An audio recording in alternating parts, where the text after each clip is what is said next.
You know, we're constantly hearing that video games are bad for us. But what if I told you the science we've been relying on has been missing a huge piece of the puzzle? Well, today we are diving into a really groundbreaking study that, kind of by accident, found a way to answer that question once and for all. I'm sure you've seen the headlines. Maybe you've even had those arguments at the dinner table. I mean, with nearly 3 billion gamers around the world, the debate over how games affect our mental health is louder than ever. But honestly, the evidence is a total mess, which leaves all of us asking, what is actually going on? So where does all this negativity even come from? Well, a lot of it starts with a simple but really powerful illusion that scientists call the correlation trap. And look, on the surface, it seems to make sense. You see study after study that shows a link between more screen time and higher levels of psychological distress. And of course, that's what fuels all the worry. But there is a huge catch. And this brings us to the absolute core of the problem, the massive difference between correlation and causation.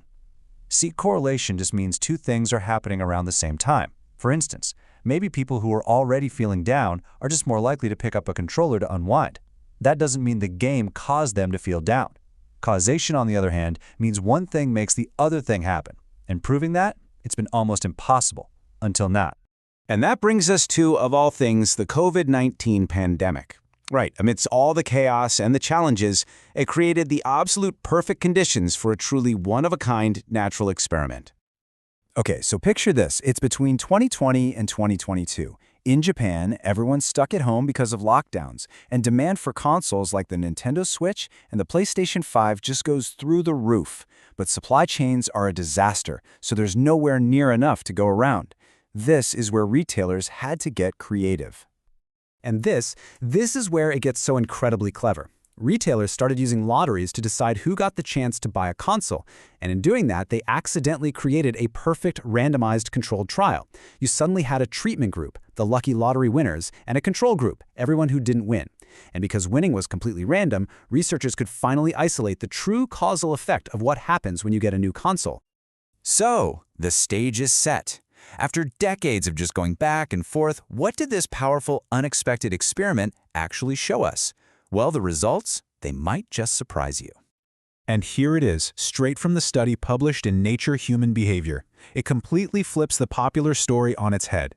Getting a game console and playing more didn't just avoid causing harm, it actually caused a measurable improvement in mental well-being. Let's dig into the numbers for a second.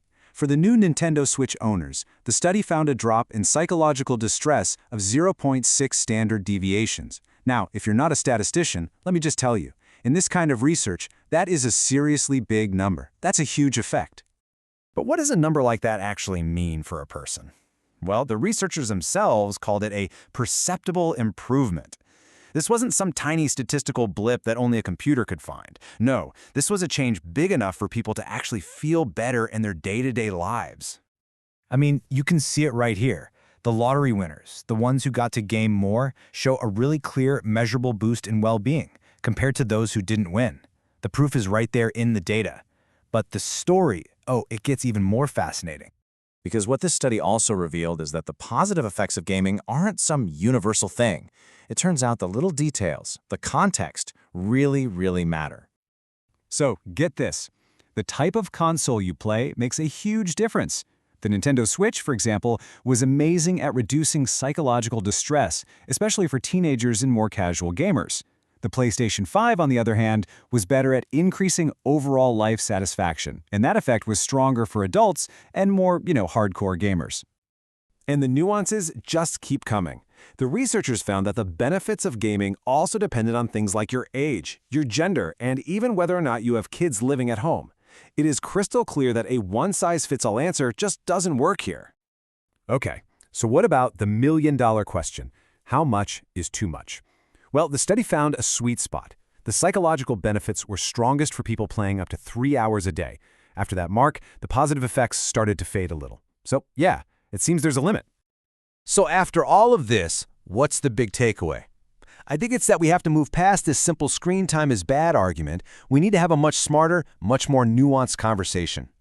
So, let's just recap what we've learned. First, and this is so important, correlation isn't causation. The simple story we're always told can be really misleading.